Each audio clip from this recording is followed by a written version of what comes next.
Sultan pada zaman ini ya Khalifah Harun Ar-Rasyid, ya, aku meminta kepada engkau 3 perkara. Bukan sekadar makan, minum, berjalan, bersukaria dengan keluarga dan sebagainya, tetapi masa umur kita berjalan seperti mana jarum saat yang tuan-tuan lihat, tit, tit, tit, tit, tit.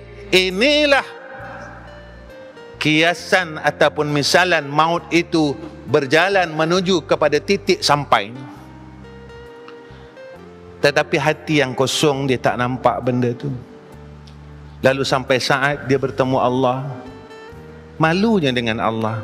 Nakisu ru'usihim, dia benamkan mukanya di hadapan Allah kerana terlalu malu nak memandang kepada Allah. Ya Allah, malunya aku ya Allah. Kau bagi aku umur 50 dan 60 tahun, aku tak boleh buat apa. Cuma aku melakukan kerja-kerja, amalan-amalan yang akan aku tinggalkan.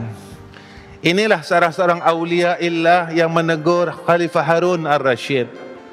Satu Harun Ar-Rasyid balik daripada suatu perjalanan ditahannya, wahai Sultan, Khalifah,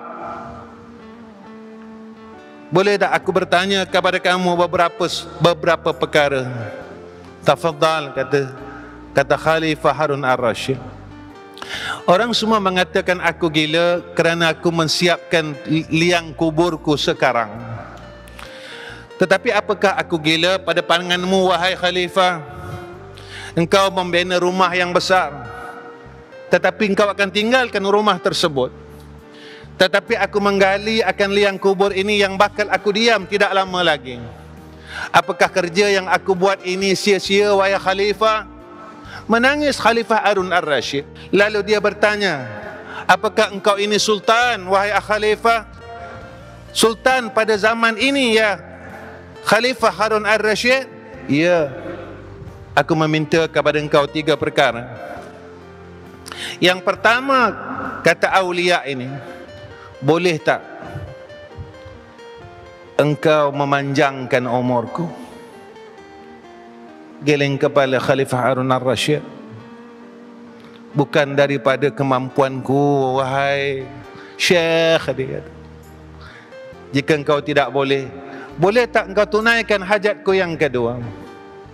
Boleh tak engkau tahan malaikat maut daripada datang menjemputku? Aku tidak mampu, kata dia. Jika itu pun kau tidak boleh, boleh tak kau keluarkan aku daripada neraka Allah, lalu kau masukkan aku ke dalam jannahnya? Kata Harun Ar-Rasyid, aku tidak ada kemampuan daripada perkara tersebut. Lalu awliya ini mengatakan, jika demikian keadaanmu, kedudukanmu sama dengan aku, katanya. Engkau adalah hamba Allah dan aku adalah hamba Allah. Menangis Harun Ar-Rasyid balik ke rumah.